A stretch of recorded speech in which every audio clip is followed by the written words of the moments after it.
तो आप सभी को नमस्ते प्रणाम। मैं आपका अपना ठाकुर प्रखर सिंह और रात के 10 बज चुके हैं और कहानी का जो सिलसिला है बदस्तूर जारी है। आपको याद होगा ऐसी कहानी सुनाने के दौरान मैंने आप लोगों से एक लड़की का जिक्र किया था जो मेरे घर के जस्ट बगल रहता था। अब शुरुआत में जैसे हम लोग थे वैसे वो भी था। नॉर्मल सा ओप्पो का उसके पास एक फ़ोन था। फ़ोन पे कुछ गेम वगैरह खेला करता। लेकिन पिछले 1 साल से उसका जो नेचर था अजीब तरीके से चेंज हुआ। दिन भर फ़ोन पे बात करता, क्या नहीं करता। अच्छा, हम लोग भी इग्नोर कर रहे थे। इसी दौरान मैं भी यूट्यूब चैनल को फिर से शुरू कर रहा था तो उसमें मैं बिजी था। लेकिन कुछ टाइम बाद उसकी जो स्थिति थी अचानक से जब बदलने लगी। जैसे पहले उसके पास एक ओप्पो का फ़ोन था, उसके बाद उसने वन प्लस लिया, फिर उसने आईफोन लिया, फिर उसने लैपटॉप वगैरह लिया। तो फिर मेरे भी मन में थोड़ी सी जिज्ञासा हुई। मैंने पूछा, भैया तुम करते क्या हो अचानक से इतनी तरक्की? तो फिर उसने बताया कि मैं ऑनलाइन काम करता हूँ। उसके बाद उसने अपनी पूरी जर्नी मुझे बताई। अब ये तमाम चीज़ें जब मैंने आप लोगों के सामने रखी थी उस दिन, और साथ ही कहा था कि अगर आप लोग भी अर्निंग करना चाहें और ऑनलाइन काम समझना चाहें तो एक बार आप लोग उससे बात ज़रूर कीजिएगा। मैंने नंबर दिया था, तमाम चीज़ें और उसके बारे में बताई थी। तो आप लोगों में से लगभग 150 या 200 लोग ऐसे थे जिन्होंने बात की उस लड़के से। अब बात करने के बाद फिर 50 ऐसे थे, 40 या 50 लोग जिनको काम समझ में आया और उन्होंने किया। तो करने के बाद उन लोगों को ठीक ठाक फ़ायदा हुआ और उन्हीं में से कई लोग ऐसे थे जिन्होंने पलट के मुझे इंस्टाग्राम के माध्यम से थैंक यू वगैरह बोला कि पहले रिचार्ज के पैसे भी पापा से लेने पड़ते थे, अब रिचार्ज के पैसे मिल जाते हैं इसी काम से। तो जब ये तमाम चीज़ें उन लोगों ने कही और लगभग 40 से 50 का आंकड़ा मान के चलो, जब थैंक यू आया तो मुझे लगा कि एक बार फिर से आप लोगों को बताना चाहिए कि मेरे घर के जस्ट बगल का है, तो ऐसा नहीं है कि कोई फेक है, कोई फ्रॉड है, पूरा ट्रस्टेड है। तो कम से कम आप लोग अगर करें या ना करें, लेकिन एक बार बात ज़रूर कीजिएगा। क्योंकि शुरुआत में मुझे भी लगा कि शायद इसका किस्मत सही हो, इसको फ़ायदा हो गया हो और किसी को हो या ना हो। लेकिन जब इसी फैमिली के मेंबर्स में 40 से 50 लोगों को फ़ायदा हुआ तो मुझे लगा कि शायद आप लोगों को एक बार फिर से बताना चाहिए। क्योंकि जब जो सब्सक्राइबर थे वो 50,000 थे, अभी 1 लाख पार है, तो नए लोग जुड़े हैं तो उन तक भी ये मैसेज पहुंचना चाहिए। तो ये कोई पेड प्रमोशन नहीं है। आप लोग एक बार बात कीजिएगा, समझ में आए तो कीजिएगा, नहीं समझ में आए तो मत कीजिएगा, उसमें कोई दिक्कत नहीं है। बस इतना है कि कोई फेक बंदा नहीं है, मेरे घर के जस्ट बगल का है तो मैं जानता हूँ। तो डिस्क्रिप्शन से लेकर डिस्प्ले तक मैं उसकी इंस्टाग्राम ID और उसका मोबाइल नंबर आप लोगों को दे दूंगा। आप लोग एक बार बात कीजिएगा, समझ में आया तो आगे बढ़िएगा, नहीं तो कोई बात नहीं। खैर, ये तो रही एक औपचारिक बात जो हम लोगों के फ़ायदे की थी, तो मुझे लगा शेयर करनी चाहिए। अब आते हैं आज की कहानी का रुख करते हैं। और आज की कहानी एक ऐसे सनकी की कहानी है जिसके बारे में बस इतना ही पूछूंगा और आप लोगों से इतना ही सवाल रहेगा मेरा अंत तक कि क्या इसको सनकी अज्ञानता ने बना दिया, या फिर इसको कोई मानसिक बीमारी रही होगी, या फिर उस टाइम की सिचुएशन ऐसी थी जिस वजह से ये सारे लोगों ने ऐसा किया और फिर अंत में ऐसा नरसंहार हुआ। कहानी साल 1938 की है। कहानी जापान में एक गांव लगता है सुयामा, वहाँ की है। दरअसल 21 मई साल 1938 ये समय था जब जापान अपनी तरक्की की एकदम बुलंदी को छूने वाला था। हर जगह इंडस्ट्रियलाइजेशन हो रहा था, हर जगह लोग नौकरी पा रहे थे, नया नया पैसा जापान ने वही देखा था। इस वजह से सारे लोग खुश रहते थे, सारे लोग तरक्की कर रहे थे। अब सारी चीज़ें जब एकदम ठीक चल रही थी, लेकिन इसी दौरान 21 मई साल 1938 को कुछ ऐसा हुआ जिसको जापान के इतिहास में आज भी बेहद काला दिन माना जाता है। आम दिन की तरह 21 मई साल 1938 की सुबह हुई। घरों से लोग अपने बाहर निकले, लेकिन शायद बाहर निकलने के बाद उन्होंने जो कुछ देखा उसकी कल्पना उनकी 7 पीढ़ियों ने भी नहीं की थी। दरअसल सुयामा गांव के कुछ लोग जब अपने घरों से सुबह सुबह बाहर निकलते हैं और वही हल्का हल्का सूरज निकला था, तो गांव में बस धुंधली सी रोशनी थी। जो बुजुर्ग थे वो बाहर निकलते हैं। निकलने के बाद जैसे जैसे उनके कदम गलियों में पड़ रहे थे और हर घर की तरफ जब उनकी नज़र जा रही थी, तो हर घर से उन्हें कुछ अजीब सी चीज़ें दिखती। जैसे कोई घर ऐसा लाल लाल सा है, कोई घर ऐसा जिससे कुछ बह रहा। अब शुरुआत में उन्हें लगा कि शायद कुछ कलर हो, कुछ रंग हो, लेकिन जब हर घर से ही यही कहानी दिखी। और एक चीज़ और ताजुब वाली लगी कि इत्तेफाक ऐसा था कि आमतौर पे जब ये लोग निकलते थे तो हर घर के सारे लोग निकलते थे, लेकिन पूरे गांव में उस दिन 5 से 6 लोग ऐसे थे जो घर से बाहर निकले थे। बाकी हर घर से लाल लाल कुछ निकल रहा था। बाकी न घर से किसी के कोई आने जाने की कोई खबर, न कोई आवाज़, न किसी के बच्चे की रोने की कोई आवाज़। तो ये बुज़ुर्ग लोग जब ये तमाम चीज़ देखते हैं तो थोड़ा सा हैरान होते हैं और ऐसे ही हैरान होकर एक घर के अंदर दाखिल होते हैं। और जैसे ही दाखिल होते हैं तो अंदर इन्होंने जो कुछ देखा उसे देखने के बाद इनकी आंखें फटी की फटी रह गई। दरअसल घर के अंदर 5 से 6 लोग मरे पड़े थे। किसी को काटा गया था, किसी को गोली मारी गई थी और किसी के टुकड़े कर दिए गए थे। और हर घर से जो ये लाल लाल निकल रहा था, ये कोई रंग या फिर कोई ऐसी चीज़ नहीं थी, ये इंसान का खून था। और पूरे सुयामा गांव के हर एक घर की यही कहानी थी। अब ये 5-6 लोग जब ये चीज़ देखते हैं, देखने के बाद एकदम बदहवास भागते हुए पुलिस स्टेशन जाते हैं। उस टाइम फ़ोन वगैरह भी नहीं था। पुलिस स्टेशन जाने के बाद अब पुलिस वालों को इत्तला करते हैं। पुलिस भी सुनने के बाद हैरान कि ये क्या मामला है। भागी भागी पुलिस भी पहुंची और पहुंचने के बाद जब गांव में चेक करती है तो हर घर के अंदर इंसानी लाशें, हर घर के अंदर इंसान का खून और मांस के टुकड़े पड़े हुए थे। अब ये चीज़ जब पुलिस वाले देखते हैं तो देखने के बाद उन्हें समझ नहीं आ रहा था कि इस पर करें क्या। पुलिस वाले अब जांच पड़ताल शुरू करते हैं। अब जब जांच पड़ताल शुरू करते हैं तो जांच पड़ताल करें कैसे। 1938 में न उस हिसाब से फॉरेंसिक की कोई चीज़ें थी, ना ही कोई और सुविधा थी, ना ही उस टाइम स्लाइडिंग वगैरह होती थी, तो जांच करें क्या। वही पुराना तरीका था कि पूछताछ करो, तफ्तीश करो, बारीकियों को खंगालो, कातिल मिल जाता है तो ठीक है। यही एकमात्र हथियार था पुलिस के पास। बहरहाल पुलिस वाले इसी हथियार के बिना पे अब जांच पड़ताल जब शुरू करते हैं, हर एक घर को चेक करते हैं, तो हर एक घर को चेक करने के बाद एक चीज़ कॉमन मिलती है। दरअसल हर एक घर से एक इंसान के पैरों की निशान मिलती है। चूँकि हर घर में खून था, तो जब शायद वो इंसान उस घर में गया था तो खून उसके पैरों पे लगा, और आदमी जब बाहर निकला तो उसी खून के जो छींटे थे, जो धब्बे थे, पैरों पे लगे थे। इसी वजह से उसके पैरों के निशान गलियों में घूमते हुए दिखाई दिए। पुलिस वालों ने उस निशान का पीछा किया और थोड़ी देर तक पीछा करने के बाद ये निशान एक पहाड़ी के पास जाके ख़त्म होते हैं। पुलिस और आसपास के लोग उस पहाड़ी पे पहुँचे। पहुँचने के बाद जब उस पहाड़ी पे चेक किया तो वहाँ भी एक 21-22 साल का लड़का मरा पड़ा था। लेकिन ये जो लड़का था ये सबसे अलग दिखाई दे रहा था। चूँकि हर घर में जो जापान के उस टाइम की पारंपरिक वेशभूषा थी, उसी वेशभूषा में पहने हुए लोग थे, उसी वेशभूषा के कपड़े पहने हुए मरे पड़े थे। लेकिन ये जो शख्स था जो पहाड़ी पे मिला, इसकी वेशभूषा एकदम अलग थी। इसने आर्मी का जैकेट पहना हुआ था, इसके पास ढेर सारी चाकू थी, इसके पास एक राइफल थी और एक बड़ी सी चाकू, एक बड़ी सी तलवार थी। अब ये चीज़ जब पुलिस वाले देखते हैं, साथ ही एक चीज़ और अजब थी। दरअसल हर मरने वाले शख्स के पास ना कोई वेपन मिला, ना कोई हथियार मिला, ना कोई गन मिली, ना कुछ और मिला। लेकिन ये जो मरने वाला शख्स था, इसके पास एक तलवार भी मिली, एक राइफल भी मिली, कुछ चाकू भी मिले और कुछ और अलग अलग तरीके के हथियार भी मिले।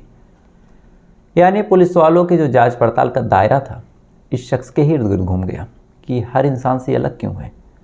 पुलिस वालों ने उस मरने वाले शख्स को जब बाकायदा खंगाला तो उसके पास से एक 2-3 पेज का एक नोट निकलता है और उस नोट पे उसने कुछ लिखा था। पुलिस वालों ने उस नोट को जब पढ़ना शुरू किया तो यहीं से कहानी पहुंच जाती है 21 साल पहले, यानी साल 1917 में। यानी इन सब लोगों के मरने की जो कहानी है वो 21 साल पहले 1917 में ही लिख दी गई थी। दरअसल साल 1917 में एक परिवार रहा करता था। परिवार के जो मुखिया थे, उनकी एक 3 साल की बेटी थी। बीवी भी प्रेग्नेंट थी। प्रेगनेंसी आगे बढ़ी, उन दोनों को एक बच्चा होता है और बच्चे का जो नाम था उन्होंने लिखा मुत्सुटोई। मुत्सुटोई उन्होंने बच्चे का नाम रखा। बच्चा एकदम हष्ट पुष्ट, तंदुरुस्त, बेहद खूबसूरत। वक्त के साथ साथ अब बच्चा भी बड़ा हो रहा, जो बेटी है वो भी बड़ी हो रही। लेकिन 1917-18 और उससे बाद भी ये चीज़ें चली कि एक बीमारी थी जो बहुत तेज़ी के साथ पूरे विश्व में फैली थी और हर मौत में से दूसरी मौत इसी बीमारी की वजह से हो रही थी। और इस बीमारी का नाम था टीबी, यानी तपेदिक। टीबी की बीमारी एक ऐसी बीमारी थी जो जापान में उस टाइम बहुत तेज़ी के साथ फैली थी। कई लोग उससे पीड़ित थे, कई लोग मर रहे थे। इसका कोई इलाज था नहीं, सारे लोग इससे डर भी रहे थे। अब इत्तेफाक देखिए कि जब मुत्सुटोई 2 साल का हुआ, उसी दौरान उसके माँ बाप को ये बीमारी हो गई। बीमारी का कोई इलाज था नहीं, तड़प तड़प के बेचारे के माँ बाप मर गए। अब 2 साल का एक बच्चा और 3 साल की एक बच्ची, परवरिश कैसे हो। तो फिर परवरिश का जो जिम्मा था मुत्सुटोई की जो दादी थी, यानी ग्रैंड पेरेंट्स, उन लोगों ने उठा ली। अब यह जाता है अपनी दादी के यहाँ, उसी सुयामा गांव में। सुयामा गांव में ही रहा, उसके बाद वहीं पे बड़ा हुआ। दादी ने स्कूल में उसका दाखिला करवा दिया। बॉडी भी ठीक ठाक थी, हष्ट पुष्ट, तंदुरुस्त था। स्कूल में भी उसने अच्छी खासी पढ़ाई की। पढ़ाई करने के बाद वो फिर आगे बढ़ा। उसके बाद उसने आर्मी ज्वाइन कर ली। अब उसने जब आर्मी ज्वाइन की, आर्मी ज्वाइन करने के बाद आर्मी में वो नौकरी करता। अब आर्मी की नौकरी, ठीक ठाक पैसा, हर जगह सम्मान, हर जगह इज्जत। आर्मी की नौकरी भी उसकी ठीक ठाक चल रही थी। गांव में भी सारे लोग इज्जत कर रहे थे, सारे लोग सम्मान कर रहे थे। लेकिन इसी इज्जत, इसी सम्मान के दौरान एक बड़ी अजीब चीज़ हुई।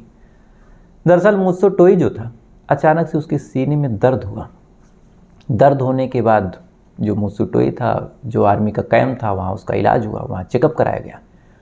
तो जब चेकअप कराया गया, तो जब इसके सीने का चेक हुआ, सीने का चेकअप कराया गया, तो इसके रिज़ल्ट और जो आया रिपोर्ट, उस रिपोर्ट में पाया गया कि जो मूसो टोई के फेफड़े हैं उसमें कुछ बीमारी है। और बीमारी ऐसी है कि जिस वजह से जो मूसो टोई का फेफड़ा है, उसके जो टिश्यूज़ हैं वो स्वेल आउट हो रहे हैं, यानी एक तरह से उसमें सूजन आ रही है। अब फेफड़ों में जब सूजन आ रही है, इस वजह से फेफड़े जो हैं सीने की पसलियों से टकरा रहे हैं, और टकराने की वजह से ही अब सीने में दर्द होती है। अब ये चीज़ जब आर्मी वालों को पता चला, तो जाहिर सी बात है, एक आदमी जिसके फेफड़े में ऐसी दिक्कत हो, जिसकी सांस लेने में अब दुविधा हो, तो फिर ऐसा आदमी अब आर्मी के लिए फिट तो रहा नहीं। लिहाजा 2 साल आर्मी में नौकरी करने के बाद जो मूसो टोई था, उसको नौकरी से रिटायर कर दिया जाता है, यानी एक तरह से कहें कि निकाल दिया जाता है। अब इससे पहले जब मूसो टोई गाँव में आता था तो सारे लोग बड़ी इज्जत करते थे, सारे लोग बड़ा सम्मान करते थे। लेकिन इस बार जब ये हुआ, ये निकाला गया, आया तो शुरुआत में तो किसी को कानो कान खबर नहीं, किसी को जानकारी भी नहीं थी कि मूसो टोई क्यों आ गया। सबको यही लगा कि छुट्टी लेके आया। अच्छा, इसी दौरान जापान में एक बड़ी अजीब चीज़ होती थी। दरअसल जापान में उस टाइम, मैंने शुरू में कहा कि नया नया पैसा आया था, नई नई औद्योगिकीकरण हो रहा था, सबको नौकरी मिल रही थी। तो बहुत से ऐसे लोग थे जिनके पास थोड़ा बहुत पैसा था, अपनी छोटी मोटी कंपनी खोलती, उस वजह से उनको और पैसा मिलता। यानी अमीर जो था और अमीर होता जा रहा था। जो कुछ करना चाह रहा था उसके पास हज़ारों मौके थे, लेकिन जो नहीं करना चाह रहा था उसके पास तब भी कोई मौका नहीं था, आज भी कोई मौका नहीं। तो ऐसे ही जब लोग नए नए अमीर हो रहे थे, तो नई नई अमीरी के दौरान उनके पास कुछ अजीब अजीब सी चीज़ें भी होने लगी। जैसे कुछ ऐसे थे जो शराब के आदी हो गए, कुछ ऐसे थे जो लड़कियों के शौकीन हो गए, यानी प्रोस्टिट्यूशन के। कई ऐसे थे जो कॉल गर्ल्स को बुलाते थे।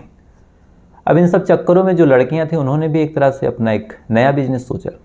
खासकर ऐसी लड़कियां जो बेहद खूबसूरत थी, एक पूरी कम्युनिटी जो बेहद खूबसूरत आती है।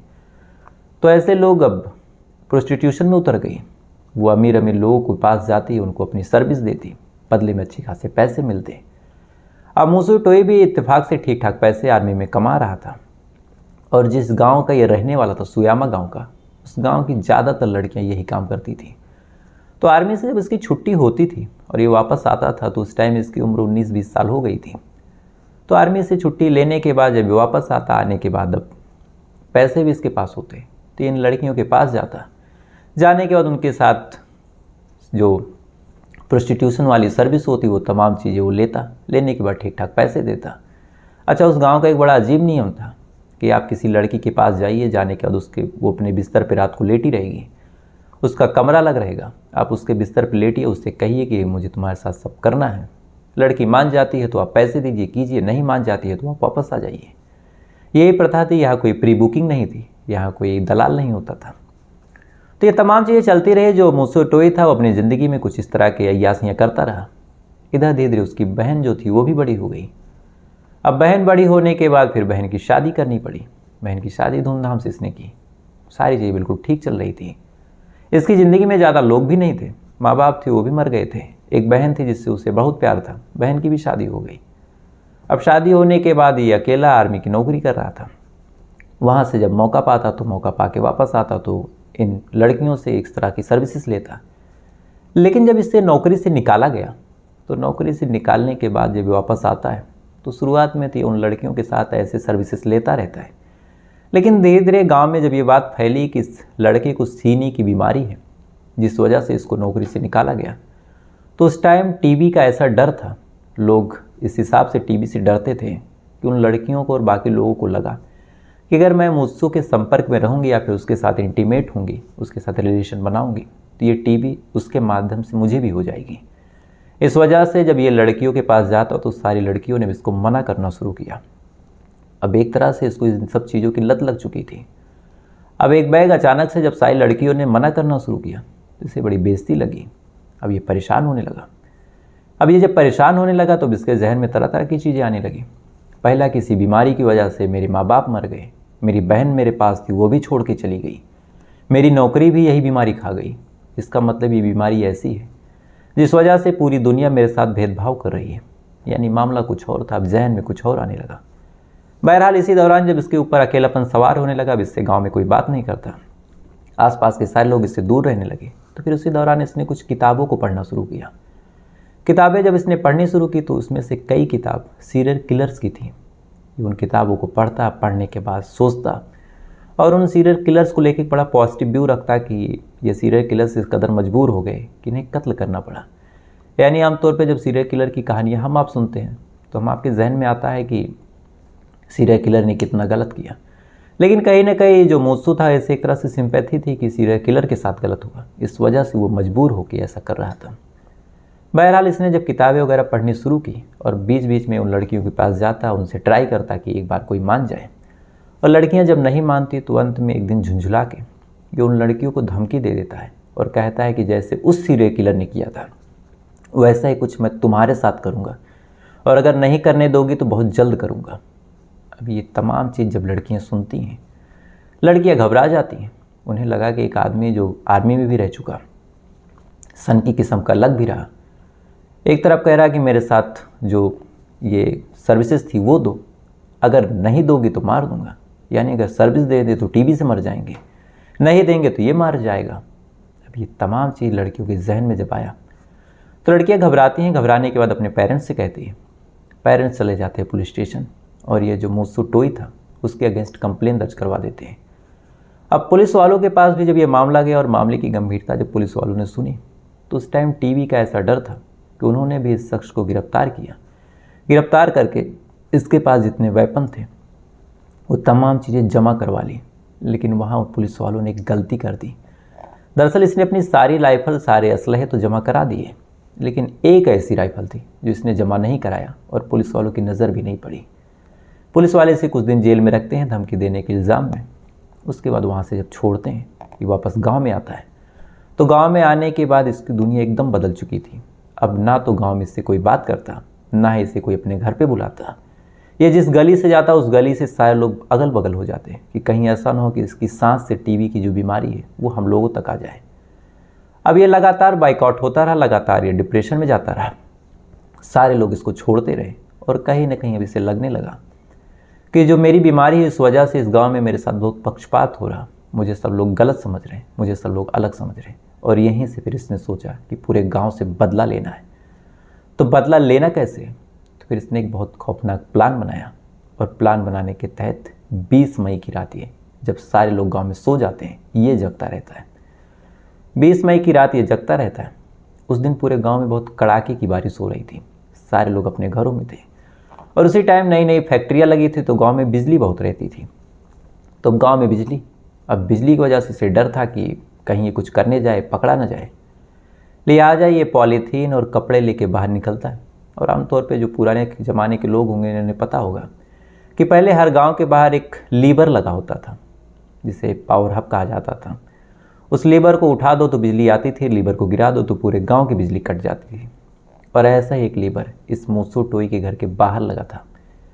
फ़ौरन ये रात के 12-1 बजे उस लीवर के पास जाता है और उस लीवर को गिरा देता है। और जैसे ही लीवर गिरता है पूरे गांव में अंधेरा छा जाता है। गांव में अंधेरा छा जाता है, वापस अपने घर में आता है। आर्मी से इसको जो जैकेट मिली थी उस जैकेट को पहनता है। उसमें ढेर सारे चाकू फंसे हुए थे। एक बड़ी सी तलवार निकालता है, अपनी उस राइफल को निकालता है और पॉकेट में ढेर सारी गोलियां भरता है। उसके बाद निकलता है और सबसे पहले अपनी दादी के रूम में जाता है और अपनी तलवार से दादी को मार देता है। दादी को मारने के बाद अब वो उन लड़कियों के घर में जाता है जिन लड़कियों से उसने कभी सर्विस लेने की बात बोली थी और लड़कियों ने मना किया था। उन लड़कियों के घर में जाता था। कई लड़कियां ऐसी थी जो बेचारी प्रेग्नेंट थी, कई ऐसी थी जो अपने कस्टमर्स के साथ सो रही थी, कई ऐसी थी जो अपने पेरेंट्स के साथ थी। ये उन तमाम लड़कियों के ऊपर, उनके माँ बाप के ऊपर, उनके साथ लेटे लोगों के ऊपर अटैक करता है और हर एक घर में नरसंहार करता रहता है। एक घर के सारे लोगों को मारता तो दूसरे घर में जाता, दूसरे घर के सारे लोगों को मारता, तीसरे घर में जाता। ऐसे ही ये पूरे गांव में घूम घूम के लोगों को मारता रहा। 1 बजे से इसने नरसंहार शुरू किया था और देखते ही देखते सुबह के 4 बज जाते हैं और सुबह के 4 बजे ये फाइनली एक आखिरी घर में दस्तक देता है। फाइनली आखिरी घर में जब इसने दस्तक दी, सामने से एक बुजुर्ग इंसान, लगभग 76-77 साल उसकी उम्र रही होगी, उसने दरवाज़ा खोला। वो दरवाज़ा खोलता है, सामने इसको देखता है इसके हाथ में पूरा खून लगा हुआ, पूरा शरीर खून से भूगा हुआ, हाथ में एक राइफल, दूसरे हाथ में एक तलवार, वो भी खून से लाल। इतना देखता है बेहद घबरा जाता है बुजुर्ग आदमी। उसे लगा कि कहीं ये मुझे भी ना मार दे, लेकिन वो कहता कि नहीं, आप घबराइए मत। मेरी दुश्मनी या फिर मेरी रंजिश उन लोगों से जिन लोगों ने मेरे खिलाफ पुलिस में कंप्लेन की, वो लोग जिन लोगों ने मुझे कभी धुतकारा था, ऐसे लोग जिन्होंने मेरा त्याग किया था। आप तो मेरे अपने हैं, आपसे मेरी क्या दुश्मनी। उसके बाद जो मुझसे टोई था उस बुजुर्ग आदमी से कहता है कि मुझे एक कापी और एक कलम दे दो। बुजुर्ग आदमी बेचारा घबराया हुआ करेगा, एक कापी कलम जैसे तैसे करके ला के देता है। ये उस कापी कलम को लेता है, निकलने के बाद तब तक बारिश थम चुकी थी। वहाँ से चला जाता है। जाने के बाद एक पहाड़ी पे जाता है और बाकायदा अपना एक सुसाइड नोट लिखता है। सुसाइड नोट में बाकायदा उसने सारी चीज़ें बताई। बताने के बाद फिर अपने आप को गोली मार के अपनी जान ले लेता है। अब ये तमाम चीज़ें पुलिस वाले जब सुनते हैं, तमाम बयान, तमाम जो लिखा था वो तमाम चीज़ जानते हैं, लेकिन सवाल यही था कि सारे लोगों ने तो धुतकारा, सारे लोगों ने तो उस लड़के को अपनाया नहीं। लड़कियां मना कर रही थी कि मुझसे दूर रहो, तो उनको मारना तो एक वजह समझ में आती है कि चलो उनके प्रति मन में गुस्सा था, क्रोध था, लेकिन अपनी दादी को इसने क्यों मारा? जब कोई नहीं था तब दादी साथ थी, जब कोई खड़ा नहीं हो तो दादी साथ खड़ी हुई, तो दादी को मारने का क्या मतलब? तो इसके बारे में इस मुत्सु टोई ने जो लिखा वो भी अपने आप में एक बड़ी हैरान करने वाली बात थी। दरअसल इसने लिखा कि जब मैं ये सारी चीज़ें कर जाऊंगा और बाद में मैं अपनी जान ले लूँगा, तो फिर सारे लोग जब मेरी दादी को देखेंगे तो फिर दादी को बुरा भला कहेंगे, और मेरी दादी मेरे लिए भगवान का रूप है, इसलिए मैं नहीं चाहता कि मेरी दादी को कोई बुरा भला कहे और ऐसी जिल्लत की ज़िंदगी उनको जीनी पड़े। और मेरे जाने के बाद मेरी दादी का ख्याल रखेगा कौन? इसलिए सबसे पहले उसने अपनी दादी को मारा। साथ ही उसने अपने सुसाइड नोट में अपनी बहन से माफ़ी मांगा और कहा कि वो दुनिया में सबसे ज़्यादा प्यार अपनी बहन से करता था। तो सवाल पूरी कहानी को सुनने के बाद यही है कि इस आदमी को ऐसा जानवर बनाया किसने? क्या कोई मानसिक बीमारी थी, या फिर उस समय की परिस्थिति ऐसी थी कि लोग टीवी से इतना डरते थे कि इस आदमी से दूर रहने लगे, या फिर अगर लोग चाहते, इसे अपनाते, इसे प्यार देते, तो शायद इस हिसाब से चीज़ें नहीं होती। अब इसका जवाब आपके ऊपर है कि आप क्या सोचते हैं। फिलहाल जब से इस गांव में ये तमाम चीज़ें हुई हैं, तब से उस गांव में कभी कोई बसा नहीं। 2015 में जो इस मुत्सु टोई का घर था उसको भी फाइनली गिरा दिया गया। गांव के ज़्यादातर लोग गांव को छोड़ के जा चुके हैं, क्योंकि हर गांव की एक कहानी होती है कि जहाँ इतनी मौतें, वहाँ भूत प्रेत तमाम चीज़ें होती रहती हैं।